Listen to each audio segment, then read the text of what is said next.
Les damos la más cordial bienvenida a este evento que se realiza en el marco del proyecto institucional Expertas que Transforman. Antes de darle la palabra a nuestro comisionado presidente, quiero leer la semblanza de nuestra invitada de hoy, Gabriela Ramos, quien es una gran aliada de los temas de género, inclusión y derechos humanos. Gabriela Ramos es subdirectora general de Ciencias Sociales y Humanas de la UNESCO, desde donde supervisa las contribuciones de la institución para construir sociedades más inclusivas y pacíficas. Sus actividades incluyen el logro de la inclusión social y la equidad de género, promover el desarrollo de la juventud, promover los valores a través del deporte, luchar contra el racismo y la discriminación y la ética en el uso de la inteligencia artificial. Su nombramiento en UNESCO le permite continuar impulsando la agenda de crecimiento inclusivo, el respeto a los derechos humanos y a la dignidad humana. Antes de este cargo, la señora Ramos fungió como jefa de staff y Sherpa para el G20 y el G7 APEC en la OCDE, contribuyendo a la agenda global, así como liderando la iniciativa de la OCDE sobre nuevas aproximaciones a los retos económicos, la iniciativa de crecimiento inclusivo, la estrategia de género y el trabajo sobre el bienestar y la niñez. En 2019 lanzó la plataforma Negocios para el Crecimiento Inclusivo, reuniendo a 40 empresas multinacionales comprometidas con la reducción de inequidades.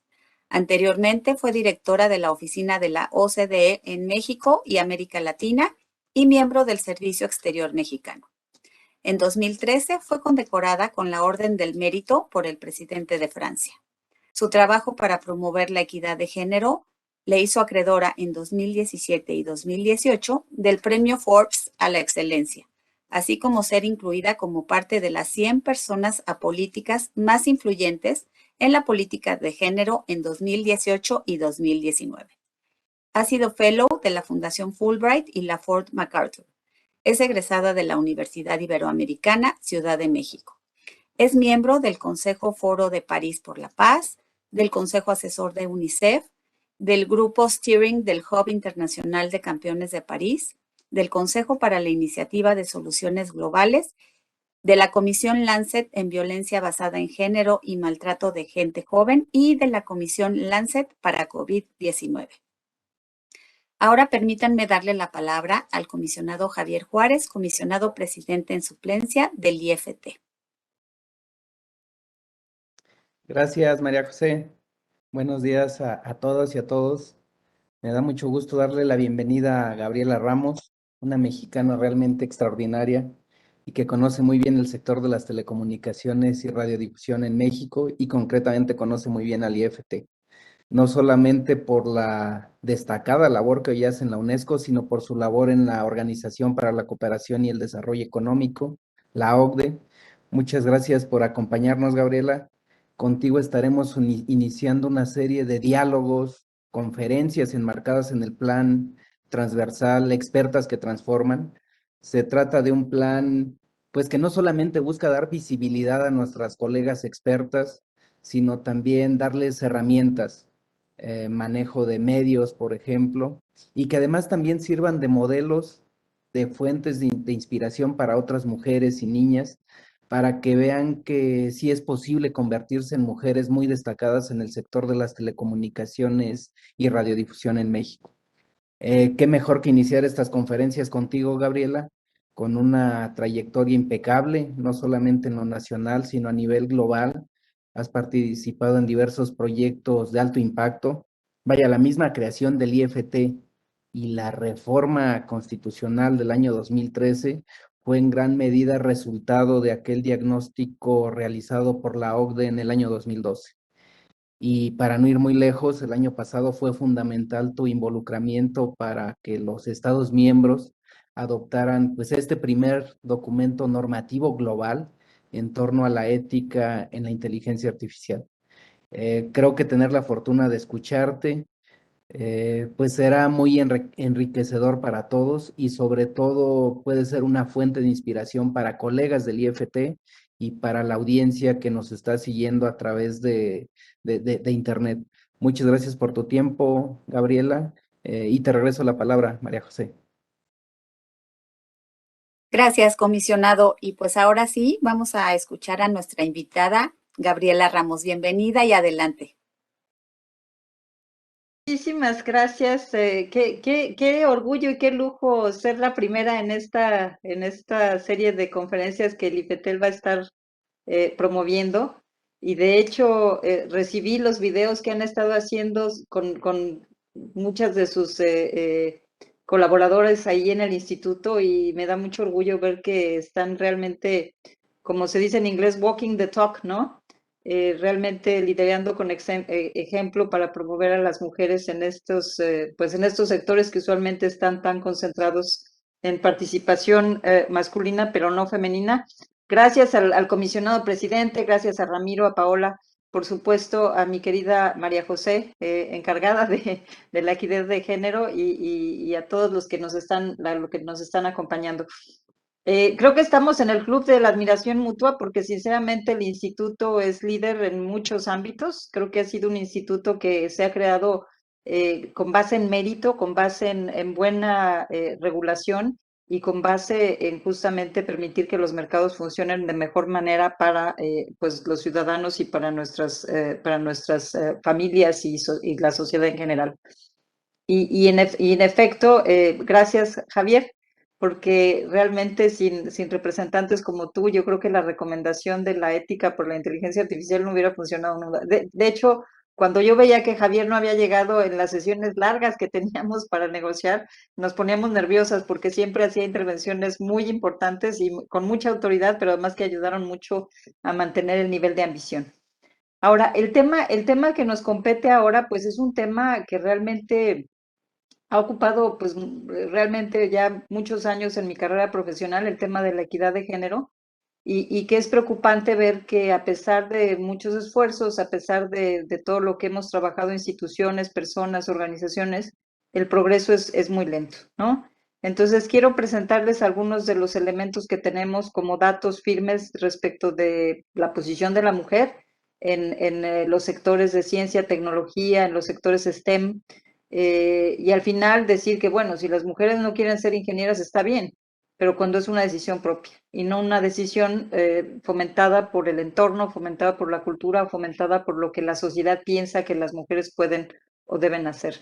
No sé si Ivonne me puede ayudar con mi presentación, si la podemos compartir, porque algunos de los números siguen siendo, yo de hace, pues, ¿qué serán? Como 15 años que empecé a lanzar la estrategia de género en la OCDE y ahora aquí en la UNESCO que tenemos como prioridad el tema de género, los números se mueven, pero se mueven de una forma bastante lenta.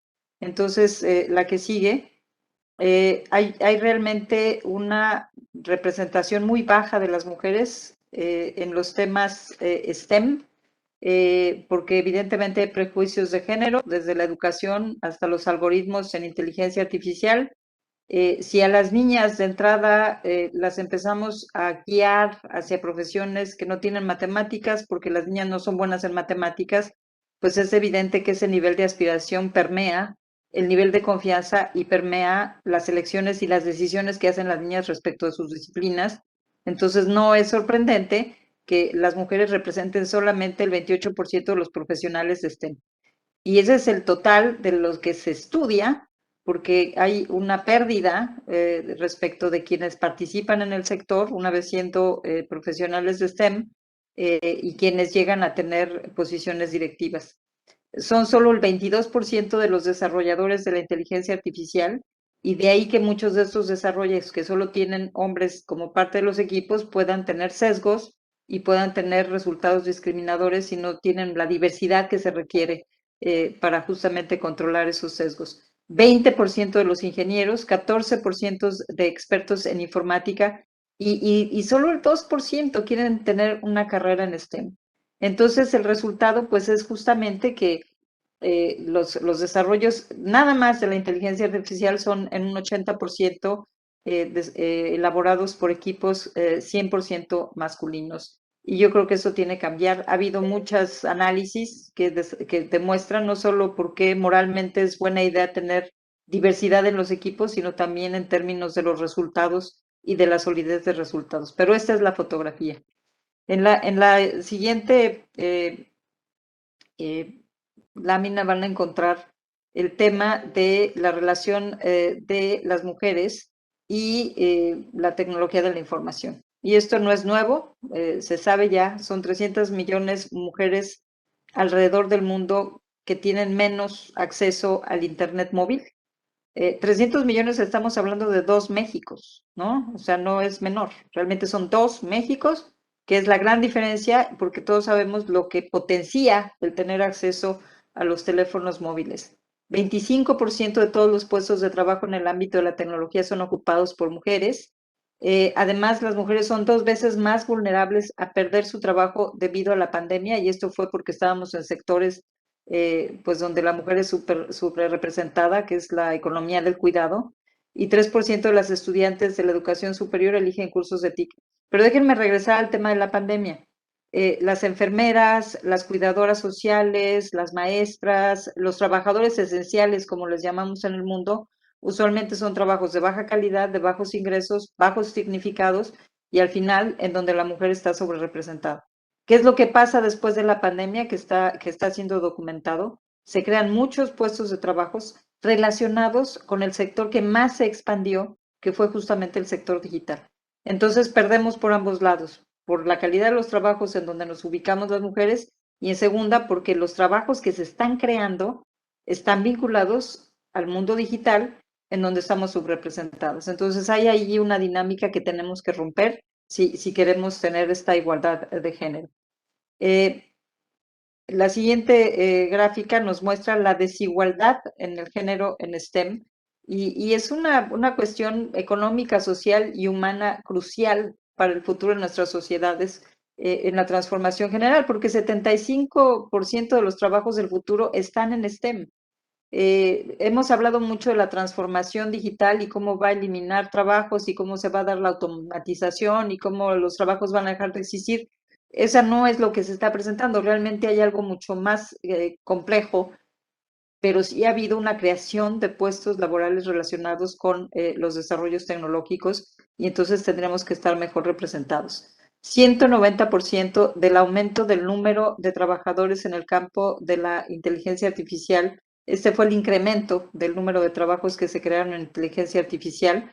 Evidentemente, si hay una sustitución de puestos de trabajo o de funciones relacionadas con los puestos de trabajo que requiere un conocimiento importante de estas tecnologías y las mujeres son un 26%, tienen un 26% menos de probabilidades que los hombres de poseer un smartphone en los países menos desarrollados. Entonces, más datos, ¿no? Y la siguiente, nuevamente vamos a tener algunos datos más para ver de qué manera podemos avanzar en soluciones concretas. En primer lugar, pues por supuesto, la que sigue, por favor. Necesitamos generar la evidencia, de cómo tener más mujeres en STEM. No solo es mejor para las mujeres, sino mejor para todos, ¿no? Porque se puede impulsar la igualdad en toda la sociedad. La diversidad en STEM es una necesidad en todos los cambios, porque evidentemente nos lleva a una gestión diversa o incluso igualitaria, nos incrementa la productividad en 63% y esto está demostrado. La innovación en el 59% y la capacidad para entender el mercado en 38%. Y no es un debate de quiénes son mejores, los hombres o las mujeres, porque eso no tiene ningún sentido. Lo que sucede es que cuando uno combina equipos diversos, ya sea por mujeres o ya sea por personas con antecedentes distintas o con experiencias de vida distintas, estamos hablando de instituciones o de lugares de trabajo que están abiertas, que tienen una mentalidad abierta, que escuchan, que incluyen y en ese sentido pues son mucho más productivas. Entonces es evidente que no es solo para la mujer, pues, sino también para las instituciones que pueden ganar con tener más mujeres en sus grupos de trabajo. Y este fue un argumento que yo utilicé cuando empujamos la brecha de género o cerrar la brecha de género en el G20 en el 2014, porque muchos de los Sherpas, hombres particularmente, me decían que tener equidad de género como un acuerdo entre los países G20 no era pues algo de interés, porque estaban ocupados en cosas más serias, ¿no? Y al final, pues nos dimos a la tarea de documentar cuánto ganaban las economías en productividad, en crecimiento, si se da la oportunidad de que más mujeres entren al mercado laboral en condiciones de igualdad y que desarrollen sus propias destrezas que ya están siendo invertidas en los sectores de educación. Y ha sido pues contundente porque se logró el acuerdo para reducir la brecha y ahora cada G20, cada G7 hay acuerdos relacionados con género. Entonces, la UNESCO está comprometida y esa fue si nos vamos a la siguiente gráfica, por favor. La UNESCO se compromete con la igualdad de género STEM y esa ha sido pues una de las razones cuando yo me enteré, obviamente me interesó mucho el tema del sector humano y social que estoy dirigiendo, me interesó mucho que estaban comenzando a negociar la recomendación de ética en la inteligencia artificial, pero también pues me gustó mucho que la UNESCO tiene la equidad de género. Los 193 países de la UNESCO han decidido que la equidad de género es una de las prioridades globales. Y tenemos no solo la recomendación sobre la ética de la inteligencia artificial, en donde México fue fundamental para su consecución, primero con Constanza Gómez Mont como parte de los expertos que desarrollaron la recomendación, y luego, como decíamos, con nuestro querido comisionado presidente que estuvo ahí negociando y velando que no se deslavaran los compromisos.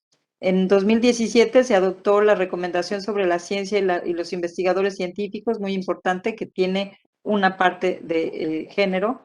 En 2021 se adoptó la recomendación sobre la ética y de la inteligencia visual y ahora estamos trabajando para tener una red de mujeres para inteligencia artificial ética y estamos en asociación también con el movimiento STEM en México.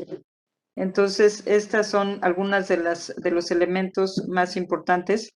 Les comento en la siguiente gráfica, quería compartirles también y que me ayuden a promoverla, porque una vez que se aprobó la recomendación sobre la ética de la inteligencia artificial, que costó tanto negociar, que sinceramente tiene una serie de compromisos muy importantes, como el hecho de revisar cómo se gobiernan los datos, de devolverle al ciudadano la decisión de cómo quiere que se utilicen esos datos, de mayor transparencia en los algoritmos y en las decisiones que se toman a través de la inteligencia artificial, de eliminar la supervisión masiva o la anotación social, eliminar la manipulación emocional que muchas veces se hace a través de las plataformas, la desinformación, la afección a nuestra democracia, pero también tiene el tema de la inteligencia, de la mujer en la inteligencia artificial que es tan importante.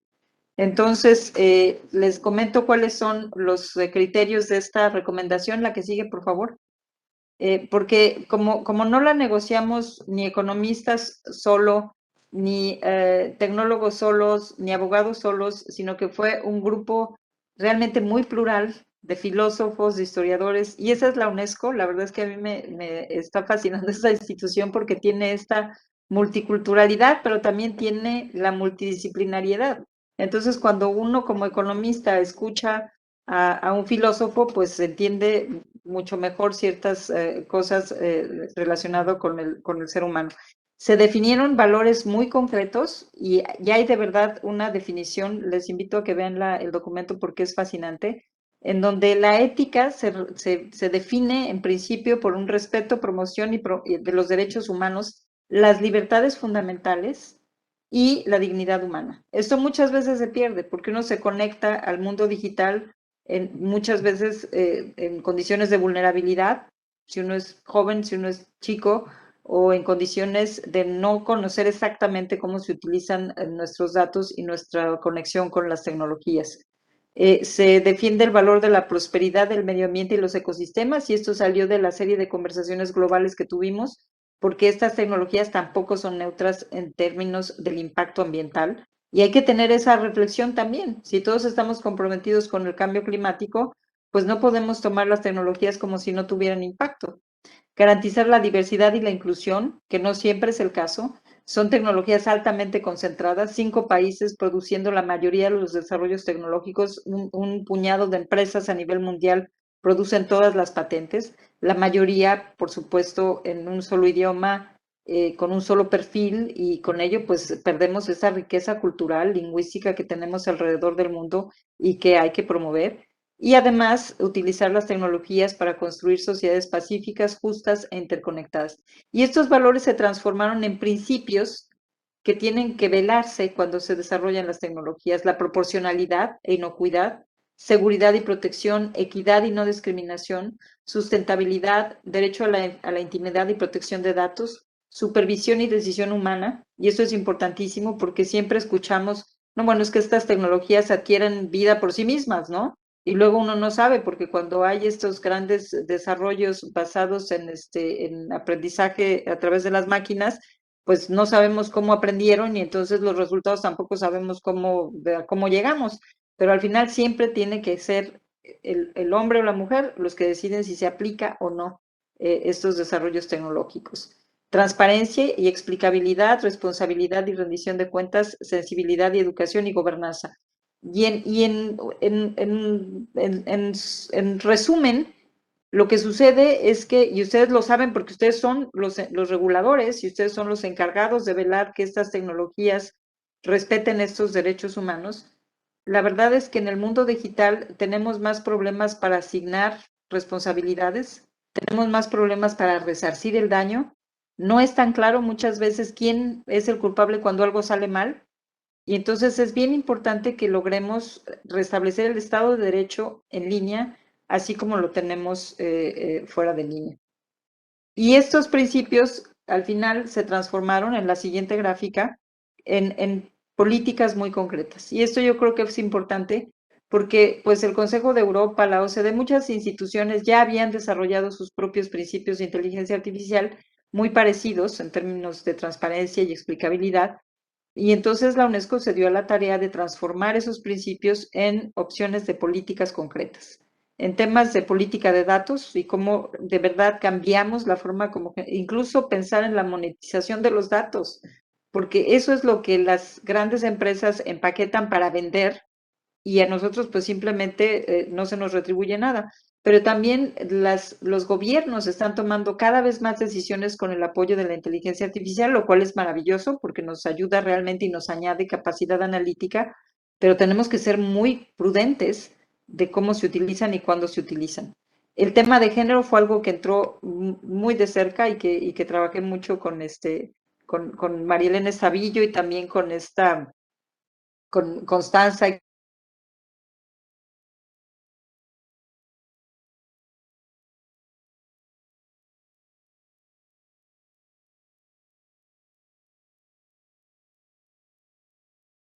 puesto, pues no son prioridades, ¿no? Erradicar los estereotipos de género y los sesgos, muy importante, ya lo hemos visto en muchos de los desarrollos que Manpower o Amazon han avanzado para enfocarse a reclutamientos, pues resulta que estos desarrollos no solo discriminan, sino que eliminan cualquier posibilidad de que las mujeres tengan acceso a entrevistas de trabajo. Abordar la brecha salarial y la igualdad de oportunidades. Eh, acaba de tomarse la decisión, creo que fue en el Reino Unido, de igualar los salarios en el ámbito de inteligencia artificial de hombres y mujeres. Yo creo que eso se tiene que regir, ya igual trabajo, igual salario, pero pues no es la realidad en el mundo y yo creo que si uno lo viera en carne propia diría, bueno, ¿y por qué le pagan más a alguien que hace exactamente lo mismo que yo estoy haciendo? Sería totalmente injusto, inaceptable e ilegal. Pero sucede todo el tiempo y hay que transparentarlo y hay que evitarlo. Y el aumento, por supuesto, de la participación de las mujeres en el TIC. Esto no es lo único que hacemos en este sector tiene toda la política social y les muestro en la siguiente gráfica algunos de los temas que también estamos avanzando. Como nos dimos cuenta de que hay muy buenas prácticas para igualar el piso respecto a las mujeres, en términos de legislar la igualdad de género, en términos de sancionar cuando hay discriminación, en términos de construir herramientas e incentivos para que las mujeres participen más en la economía, la paternidad dual, que es tan importante, Y sin embargo, es lento, todo es lento. Entonces, nos dimos a la tarea también de trabajar el tema de las mentalidades. En inglés, el programa se llama Changing Mentalities. No sé cómo lo traducimos en español para que se vea que vamos a cambiar. Lo que queremos es que la lucha por la igualdad de género no sea una lucha de las mujeres, no sea una lucha de decir las mujeres requerimos más espacio, porque eso está bien y eso es importante, pero lo más importante es cambiar las sociedades y que tengamos, pues, convencidos a todos, hombres y mujeres, de que la igualdad de género es lo mejor para la sociedad, para la economía y para las familias y para todos, ¿no? Y acabar con prejuicios y prácticas discriminatorias. En deporte, yo estoy encargada del deporte, que también es, la verdad, súper divertido, es muy variado, pero nuevamente, la primera presentación que yo tuve que hacer de deporte sobre temas de género, pues qué sorpresa, ¿no? Las mujeres tienen, creo que 80% menos de cobertura mediática, ganan 80% menos de los salarios de los grandes jugadores hombres. De los 100 grandes atletas del mundo bien pagados, creo que hay 4 mujeres. O sea, realmente, en comparación incluso con el sector financiero o con algunos otros sectores, el sector deporte está verdaderamente totalmente desigual. Y por eso, feliz de la vida, recientemente también la Corte Americana o una de las Cortes Americanas acaba de decidir que las futbolistas americanas tienen que ser pagadas igual que los futbolistas. Entonces, el pretexto de que no son tan atractivas mediáticamente o para los patrocinadores se acaba con realmente poniendo la decisión, poniendo el compromiso y poniendo las políticas para lograr que haya esa igualdad. Entonces, este es el marco en general. Va a ser un gusto trabajar con el IFETEL, con ustedes, para la implementación de la recomendación. Lo discutimos ahora que estuve en México, de qué manera podíamos avanzar en la recomendación de la ética de la inteligencia artificial. Vamos a crear una red de expertas internacionales para la implementación de la recomendación en la ética. Evidentemente, invito a pues todas ustedes. Creo que ya es la última gráfica, la que sigue. Sí es, porque aquí está pues mis coordenadas, pero también el vínculo, si quieren tener más información sobre la recomendación y las prioridades de la UNESCO sobre la igualdad de género. Además de mi sector, por supuesto, esta es la institución que defiende el derecho a las niñas a ir a la escuela. En México tenemos una deportista que pudimos evacuar de Afganistán y pensar que simplemente no hay países en donde la mujer no puede hacer deporte o hay países en donde simplemente no tienen ningún espacio para ir a las escuelas, lo cual es realmente inaceptable en el siglo XXI. Pero pues poco a poquito y con campeones como ustedes, estoy seguro que vamos a lograr avances concretos. Entonces, gracias y ya podemos dejar de compartir la presentación.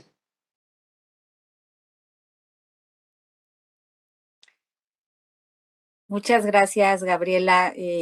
Nos dejas con, bueno, con un montón de datos e información que tenemos que tomar en cuenta y bueno, creo que encantados nos sumamos a esta invitación de implementar la recomendación acá.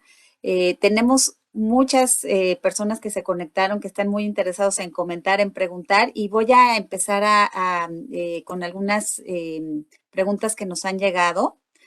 Dice, si nos pudiera hablar un poco de su experiencia o trayectoria como mujer profesionista de alto nivel, cómo llegó a donde está, a qué obstáculos se enfrentó o enfrenta, y si nos pudiera dar algún consejo o recomendación, por favor. Ok. Bueno, yo les voy a contar dos anécdotas que yo creo que definen muy bien mi recorrido. La primera anécdota es que lancé bueno, voy por la primera. Estoy yo teniendo una carrera profesional pues sin grandes obstáculos.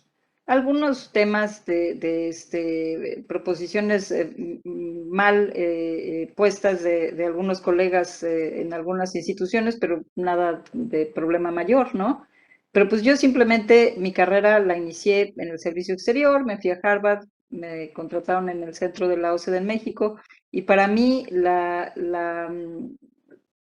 perspectiva de crecer era simplemente basada en mi esfuerzo y en mi mérito. Punto. Así era, porque así me enseñaron en mi casa y así yo no tenía ninguna visualización de que hombres y mujeres tuvieran oportunidades distintas.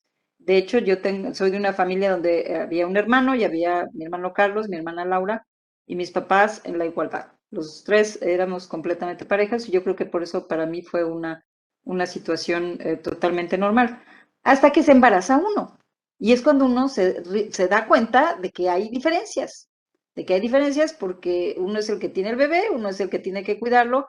No estoy hablando de si nos dejan con toda la carga, porque eso sucede también, que muchas veces las mujeres hacen pues 4 horas diarias más de trabajo doméstico que los hombres, y eso pues impide justamente tener la posibilidad de invertir más en las carreras profesionales. Aquí en Francia, Marlene Schiappa, que es la ministra para la mujer, o fue en los gobiernos anteriores, decía que la parte más desigual es la distribución del tiempo para invertir en uno mismo, entre hombres y mujeres. Y yo lo que hice pues fue decir, bueno, yo ya no puedo seguir trabajando de 9 a 9 en el servicio exterior, en el Ministerio de Relaciones Exteriores, y estaba pensando irme a un slow track, ¿no? A moverme hacia una actividad de menos demanda de horas, y por suerte tenía un jefe maravilloso, Agustín García López, que me dijo, no, no te vas, yo quiero que te quedes, medio tiempo, sigues siendo directora, pero te quedas. O sea, pero fue una acción de un jefe que yo creo que debería ser una oportunidad estandarizada, legislada, posible. Ahí fue él. Y se lo agradezco con la vida, porque entonces yo nunca me salí del mercado. Y una de las primeras recomendaciones es no salirse del mercado laboral, porque uno siempre piensa que cuando, bueno, me salgo tantito y luego regreso, no, es imposible regresar porque o regresas, pero regresas en posiciones de menor nivel de demanda y de exigencia y de ambición, y al final pues hay que tratar de combinarlos. Eso me permitió seguir en el mundo, pero hay que estar conscientes de que sí existen esas diferencias, y como existen esas diferencias, por eso se requieren tomar políticas y decisiones en las instituciones que apoyen a las mujeres a continuar con su carrera. Una de ellas sería cambiar, por ejemplo, el hecho de que uno tenga que estar 8 horas. Debería uno ser medido por resultados, como me tocó a mí, por suerte, por tener un buen jefe que me midió por mis resultados y no por el número de horas en el que yo estaba trabajando. Pero fast forward, me entré a la OCDE, estaba muy contenta en el centro de México trabajando, y luego me fui a París con Ángel Gurría. Todo ha sido realmente basado en esfuerzo. Yo lo que diría, hay que invertirle, hay que trabajar, hay que prepararse, hay que buscar siempre las oportunidades de seguir aprendiendo, hay que estudiar, si no tiene una maestría hay que hacer la maestría, hay que, realmente eso es fundamental y funciona. Obviamente a las mujeres de repente nos cuesta más, pero funciona estar invirtiendo. Lo que sucede es que en el 2011 llega una embajadora americana a la OCDE y me dice, le dije yo, como yo sabía que luego llegan embajadores a estas organizaciones multilaterales y si no se enganchan en un tema sustantivo interesante, se ponen entonces a controlar todo y a crear procesos. Yo dije, no, ojalá esto no suceda, y le dije a la embajadora americana, oye Karen, ¿por qué no buscas un tema que te fascine y te ayudamos a desarrollarlo para que te enganches con la sustancia de la organización y no con los procesos? Me dijo, ok, voy a ver. Se fue, reflexionó, regresó y me dijo, ya encontré mi tema. Y va a ser la equidad de género. 2011, se los prometo. Y yo dije, ¿qué? ¿La equidad de género? ¿Y eso por qué? ¿Y para qué? Bueno, no lo podía creer. O sea, Karen me dijo, no te puedo creer que tú no sepas lo que es la equidad de género. Y dije, bueno, pues no. Y al final me empezó a mandar todos estos datos y me abrió los ojos. Entonces, para mí es súper importante que nosotros como mujeres y los hombres, ¿no? Como el comisionado presidente, como Ramiro, como quienes están lanzando estas iniciativas, que les abramos los ojos a muchas gentes que toman como un hecho que así es la vida, y que si estamos sentados en una mesa puros hombres tomando decisiones, es lo normal, porque no es lo normal. Entonces, bien importante que el día al día, quienes tenemos posiciones de decisión, quienes tenemos posiciones en donde podemos exponer este tipo de cosas, lo hagamos, porque la sociedad ha construido un mundo en donde las expectativas para la mujer son unas y las expectativas para los hombres son otras. Y fue ahí donde empecé yo a realmente darme cuenta de que era imposible. La diferencia de salarios, la diferencia de accesos, la diferencia de educación, en el mundo. y empezamos a trabajar sobre ese tema, pero no es que yo lo viviera tan fuerte como lo empecé a vivir desde el 2011, que me volví verdaderamente alguien muy comprometida con este tema. La otra parte que fue muy curiosa es que lancé el tema de Niñas STEM Pueden en México, una iniciativa preciosa con mujeres mexicanas que son exitosas en ciencia y tecnología y que lo único que les pedí es que fueran a hablar con las niñas de las escuelas, ¿no? Secundarias, prepa, que ya están listas a tomar una decisión respecto de la disciplina a la cual se quieren dedicar, para que les hagan ver que el STEM y las tecnologías también es una posibilidad para las mujeres, porque luego hay una autoexclusión. Si a uno en su casa nos dicen, no, eso no es para niñas, las matemáticas no son para niñas, no, no te arriesgues, no, no tomes riesgos, pues uno a eso se acostumbra y no es que las familias quieran hacerle daño a las niñas, así es el mundo y simplemente conformamos la actuación de una forma tal que no vayan a sufrir las niñas, ¿no? Pero al final lo que hacemos es cortarle las alas. Y lo curioso es que en una de estas ocasiones, cuando estábamos con las niñas, un grupo inmenso de niñas y con mis queridas mentoras, astronautas y tecnólogas eh, Julieta Fierra fue uno de ellas, Carmen Araiza es otra, o sea, maravillosos. Invité a mi papá y a mi mamá porque fue en la feria de Guadalajara. Y les dije a las niñas, miren, aquí está mi papá y mi mamá para que vean, porque si ustedes quieren ser ingenieras, pueden serlo, lo que quieran ser, ¿no? Y mi papá llega al final y me dice, eres una verdadera impostora, ¿no? Dije yo, ¿y ahora por qué me dices eso, no? Me dice, ¿te acuerdas lo que yo te dije que tenías que estudiar? Porque él es ingeniero. Cuando saliste de la prepa, y yo dije, ay, sí, me dijiste ingeniería. Y yo te dije que no. Dije, yo no quiero ser ingeniera. Mi papá me dijo, qué desperdicio, ¿no? Entonces me quedé pensando y dije, es cierto, mi papá me dijo, tú debes ser ingeniera porque eres muy buena en matemáticas. Y dije, no, yo no quiero, yo quiero ser cientista social. Y me dijo, qué desperdicio. Pero luego lo reflexioné y dije, no, lo que sucede es que si mi papá pensó que yo tenía que ser ingeniera, el meollo del asunto es que tenía confianza en mí.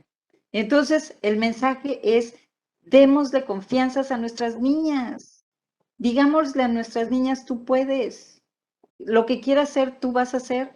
Porque ahí es donde empieza la verdadera discriminación y donde uno vulnera la autoconfianza de las niñas. Cuando estaba en la OCDE y teníamos el programa PISA de evaluación de estudiantes, hicimos un análisis que se llamaba el ABC de la equidad en la educación. Y entonces estábamos comparando al grupo de niñas y niños que salieron fuertes, con resultados altos en matemáticas, y entonces les preguntábamos a niños y a niñas si ellos se definirían como buenos en matemáticas, siendo buenos. Y solo el 30% de las niñas se definió como buenas, obteniendo las mejores calificaciones. Entonces es una cuestión de confianza. Entonces mi consejo mejor es, en primer lugar, prepararse, trabajar duro y ser la mejor si uno puede, ¿no? Pero en segundo, nutrir esa autoconfianza, saberse capaz. Y eso es lo que a mí me entusiasmó no mucho cuando vi estas entrevistas del IFETEL, en donde se encuentra estas chicas que dice uno vienen pues de entornos donde uno simplemente no pensaría, ¿no? Que iban a tener esta visión y esta capacidad y esta... Hay que repetir esas ideas, porque al final la vida nos pone muchos retos, la vida nos, pues obviamente tiene sus momentos tristes, ¿no? En donde uno no obtiene lo que quiere en materia laboral o se siente discriminado porque simplemente se favoreció a alguien más, pero no importa, no importa, porque con lo que llega uno es con el esfuerzo y con lo que llega uno es con esa seguridad y esa confianza de saber que uno puede, porque eso se transmite y eso se ve. Entonces esa es mi respuesta un poco larga, pero pues es que tocaron la fibra fina. Muchas gracias, Gabriela. Y sí, qué importante es que socialmente apoyemos a nuestras niñas, que no dejemos que los sesgos o los estereotipos pues influyan en su deseo de crecer y de estudiar, ¿no? Voy a ir con otras preguntas. Antes de seguir, le quiero recordar a las personas que nos están siguiendo que hay un correo para que nos hagan llegar sus preguntas. El correo es expertas que transforman, todo junto, @ift.org.mx. Y ahora sí, voy con la siguiente pregunta. Dice, ¿cuál es el país más avanzado en temas de género y concretamente de implementación de la recomendación de la inteligencia artificial?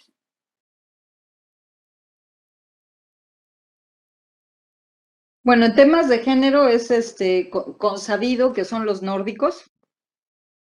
Es realmente, y es curioso porque Noruega o Dinamarca o Suecia eh, lo han logrado a través de cuotas y evidentemente las cuotas, como la cuota en el Congreso de México que causó tanta controversia, ¿no? Porque incluso el presidente en aquel momento, cuando inauguramos la cuota que trabajé yo con las queridas senadoras para lograrla, el presidente del Consejo me dijo, del Congreso me dijo que nos íbamos a llenar de mujeres incompetentes, ¿no? Lo cual me pareció totalmente fuera de lugar porque dije, oiga, estamos celebrando la cuota de género y usted sale con ese comentario en público. Yo creo que se le salió del corazón, ¿no? Obviamente le dije, bueno, estamos llenos de hombres incompetentes en muchos ámbitos y no llegan por cuota, entonces no discriminemos a las mujeres, ¿no? Pero lo hicieron a través de cuotas, lo hicieron a través de acciones afirmativas, lo hicieron a través de hacer mandatorio, ¿no? Obligatorio, que los gobiernos tuvieran equidad de género en los nombramientos, entonces se hace un círculo virtuoso, porque uno ve los gobiernos, pues ahora el gobierno de Finlandia, ¿no? Tiene a esta mujer que además de todo es muy joven, de 35 años, pero entonces eso se convierte en mensajes subliminales. Les cuento una anécdota, cuando la canciller Merkel se estaba renovando por tercera ocasión, o sea, iba a la renovación de su mandato por día de las elecciones, la hija de una amiga alemana nos preguntó si los hombres también podían participar para ser cancilleres en Alemania, ¿no? Porque esa niña tenía 10 años y toda su vida había vivido bajo el mandato de Angela Merkel. Entonces se preguntaba si, pues, ¿no? Si realmente los hombres podrían llegar.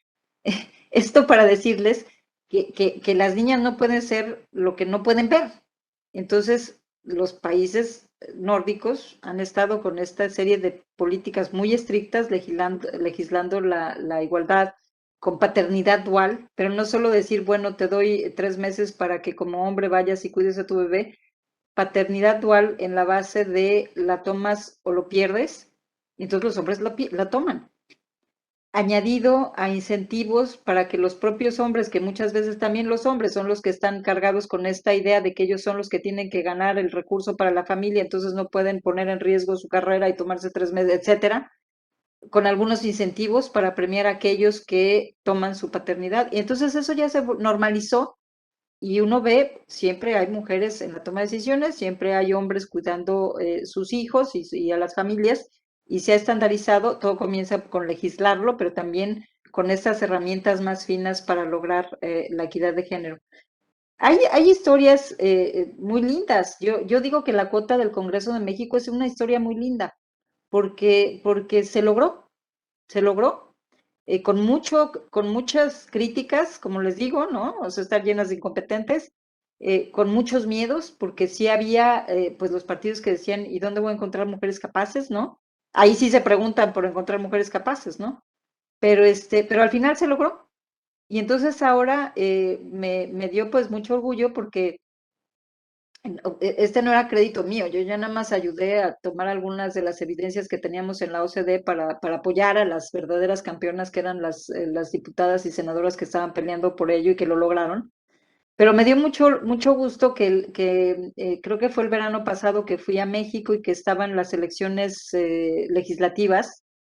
Estaba yo manejando en Michoacán, porque soy de Michoacán, igual que mi querido Javier, y de repente empiezo a ver todos estos pósters con caras de mujeres para diputados y para senadoras.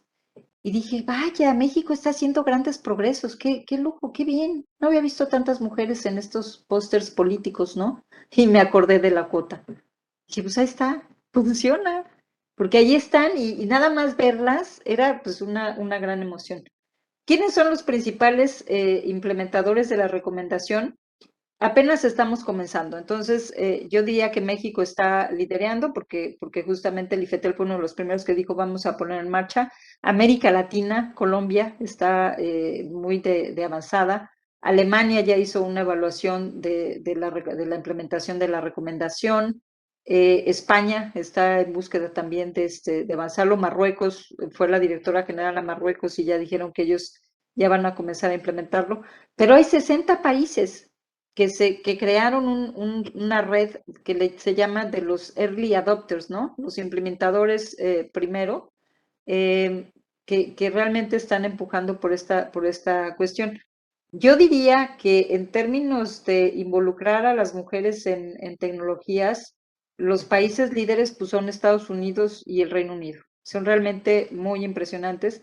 Alemania tiene algunos programas interesantes, pero luego como todo se conjuga, incluso por ejemplo en Alemania y en el Reino Unido, pero también lo hicimos con Javier Treviño cuando era subsecretario de Educación, eliminar los sesgos de género en los libros de texto, desde que son chiquitos hasta que crecen, pero que no haya sesgos, que no haya la foto del chico con corbata y la mujer con el delantal cargando al bebé, porque esos son imágenes que se reproducen y se normalizan.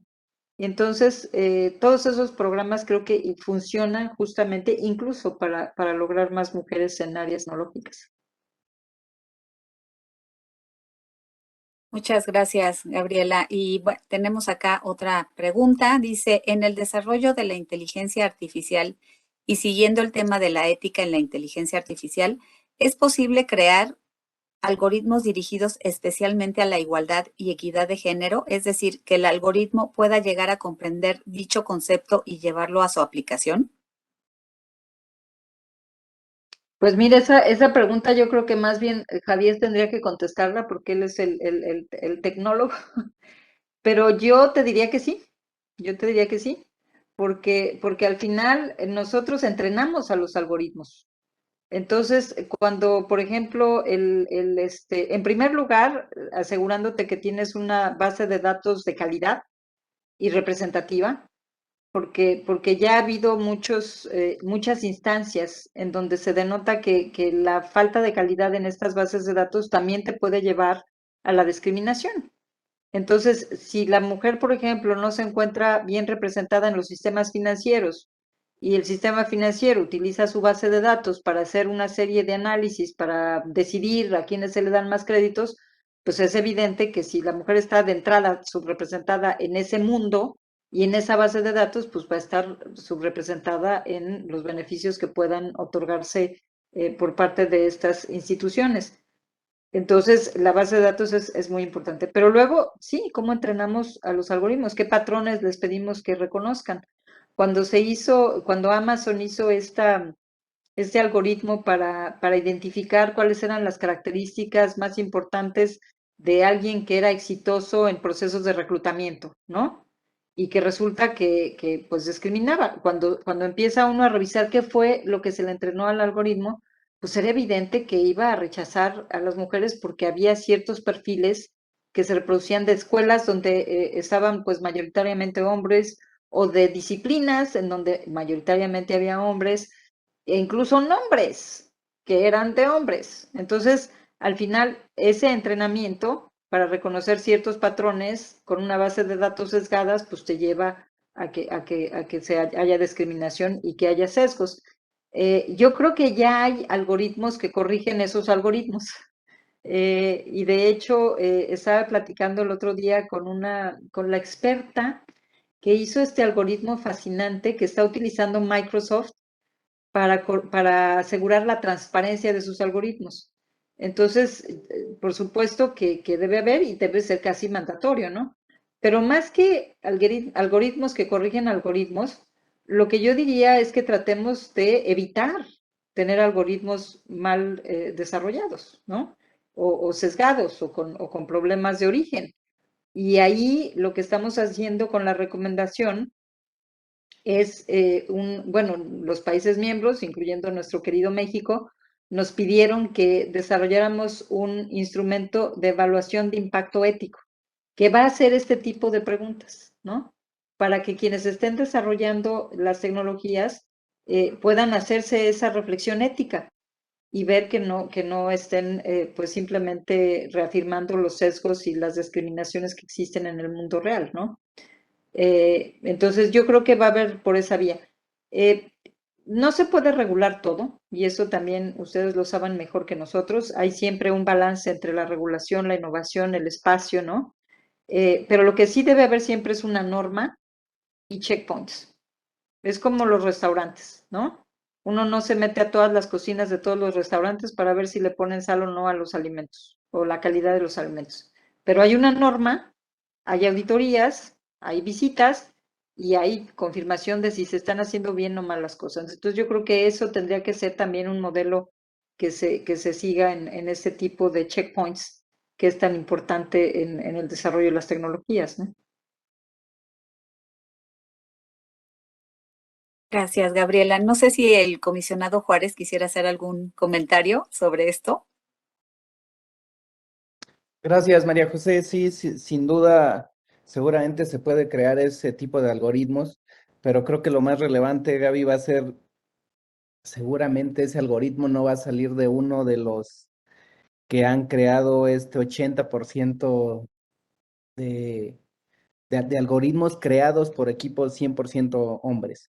Creo que la clave es que desde el principio, pues se tenga esa diversidad, lo de género y también la parte regional, ¿no? Creo que eso es sumamente relevante para poder tener, pues, esos resultados que sean más justos para todos, ¿no? No sé cómo estamos de tiempo, pero si no voy a aprovechar también para hacer un comentario de toda la presentación, Gaby, si me lo permites. Creo Claro. que lo que has señalado de los países nórdicos, de las cuotas, pues sí es algo sumamente relevante, pero en la medida que se lleve a la práctica.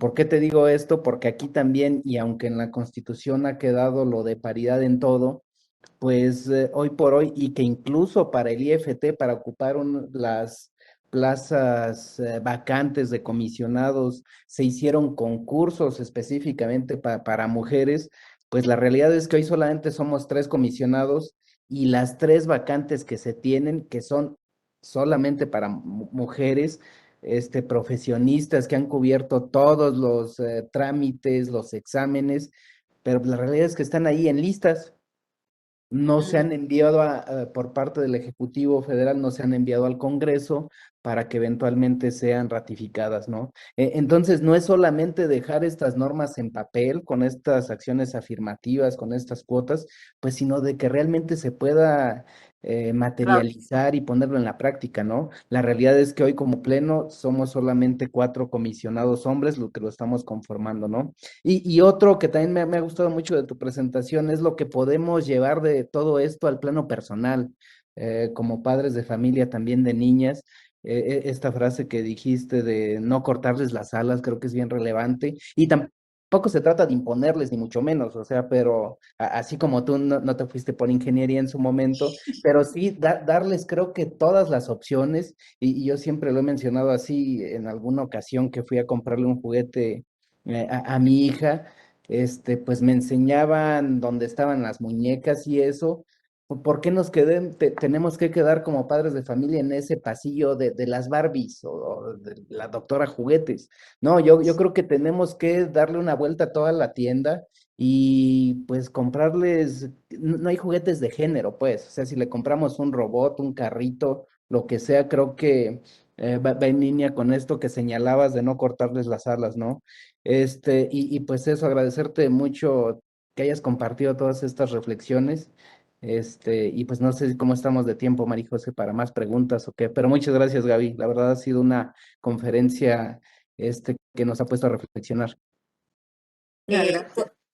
Todavía tenemos media hora del tiempo asignado y tenemos varias preguntas. Entonces, quiero recordarle de nuevo a nuestra audiencia el correo al que pueden hacer llegar sus comentarios. Es expertasquetransforman@ift.org.mx. Y bueno, voy a seguir leyendo las participaciones. Acá nos escribe alguien que nos dice, ¿nos podría dar un ejemplo concreto donde se visualice la ética aplicada en la inteligencia artificial? Un ejemplo concreto en que se visualice la ética aplicada a la inteligencia artificial. Pues justamente, o sea, imagínense cuando los jueces utilizan inteligencia artificial para informar sus decisiones, ¿no? Hay ejemplos muy concretos porque pues, puede ser muy útil y de hecho ayer estaba yo leyendo un artículo de cómo la inteligencia artificial permitía identificar zonas en Estados Unidos en donde había siempre criminalidad, ¿no?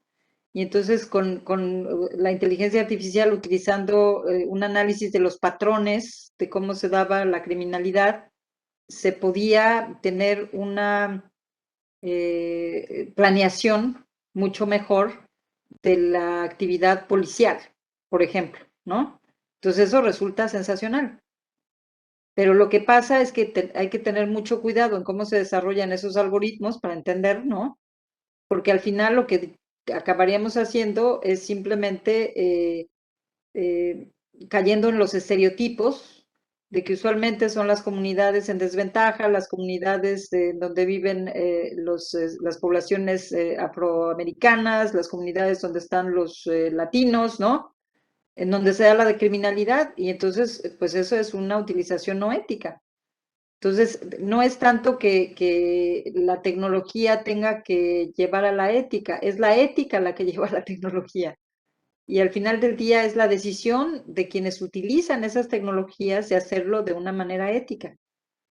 Y es ahí donde en la UNESCO, que tenemos pues 30 años trabajando el tema ético, primero con el tema del genoma, con el tema de las neurociencias, con el tema de la inteligencia artificial, no le vamos a pedir a la tecnología que se vuelva ética. Le vamos a pedir a los desarrolladores y a las personas que están encargados de utilizar estas tecnologías ser conscientes de los resultados inéticos o de las violaciones a los derechos humanos que se pueden tener. Y es exactamente igual el ejemplo que yo les comenté respecto de mujeres sobrerepresentadas o subrepresentadas en las bases de datos de los sectores financieros. Resulta que los afroamericanos están sobrerepresentados en las bases de datos de criminales, pero no por eso tenemos que asumir que siempre va a ser un afroamericano, porque entonces ya estaríamos con una verdadera violación a los derechos fundamentales de esas comunidades. Pero eso solo puede hacerse en la medida en que haya esta reflexión ética, que es lo que buscamos traer, porque las tecnologías se han desarrollado con una visión totalmente tecnológica, de innovación, de productividad, ¿no? Y ahora tenemos que alinearlos a lo que son nuestros objetivos como humanidad, ¿no? Oye, María José, pero yo creo que tengo que irme en un ratito. Ir Tendría que... cerrando. Sí, sí, sí, sí. Tenemos solo una pregunta más y nos... Perdón. No, no, no, no. Nos podríamos creo que quedar muchísimo tiempo escuchándote, pero entendemos los compromisos y agradecemos muchísimo este tiempo. Mira, solo una última pregunta que te hago y si quieres, pues dar un comentario final. Mira, dice, ¿qué diría a las mujeres sobre invertir en nosotras mismas en cuanto a todo lo que nos haga crecer? Que lo hagan, que lo hagan.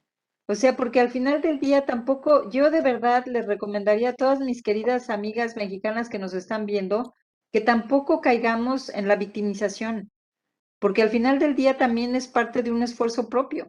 Primero, de liberarse de todas estas tramados de discriminación y de expectativas sociales respecto a lo que hace una mujer y no hace una mujer, quitarse de toda esta parte de falta de confianza en uno mismo, pero al final del día también de invertir en uno mismo, porque sinceramente tampoco va a llegar uno porque es mujer, no va a llegar porque hizo el esfuerzo y porque se preparó y porque estaba en el lugar indicado, el tiempo indicado, el momento indicado.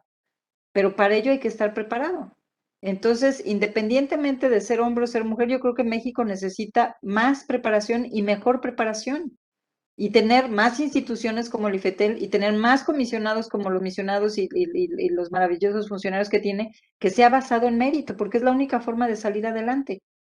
Pero esta mentalidad basada en el mérito, en el esfuerzo propio y en invertirse en uno mismo para estar al nivel de las oportunidades, pues es algo que tenemos que también difundir en México, para hombres y para mujeres, pero también más para mujeres, porque también es cierto que un país con tanta precariedad, muchas veces las familias no tienen los ingresos para invertir igual en niños y en niñas en términos de sus estudios y de su preparación, y sacrificamos a las niñas.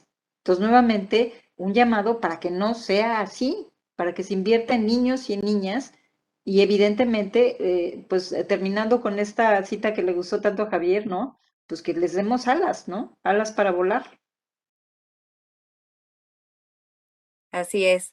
Pues muchísimas gracias por este tiempo tan valioso, Gabriela. Si estás de acuerdo, tenemos más preguntas, te las haríamos llegar por correo electrónico para que todas estas personas sepan más de ti, de lo que haces, de lo que opinas. Y bueno, pues no me queda más que agradecerte nuevamente este tiempo, todos los conocimientos y los consejos que nos das. Agradezco también al comisionado Juárez y a todas las personas que nos acompañaron el día de hoy. Gracias también al equipo técnico que hizo posible este evento y por supuesto a nuestros intérpretes de lengua de señas, Fernanda Ramírez y Noé Romero. Gracias y buenas tardes a todos. Gracias a ustedes y felicidades por esta maravillosa iniciativa y qué lujo ser la primera en inaugurarla. Mucha suerte. Muchas gracias. Hasta Gracias, luego. Gaby. Luego, Hasta comisionado luego, Camacho, Javier. Chao, saludos. Ramiro. Un saludo a Buenas tardes. todos.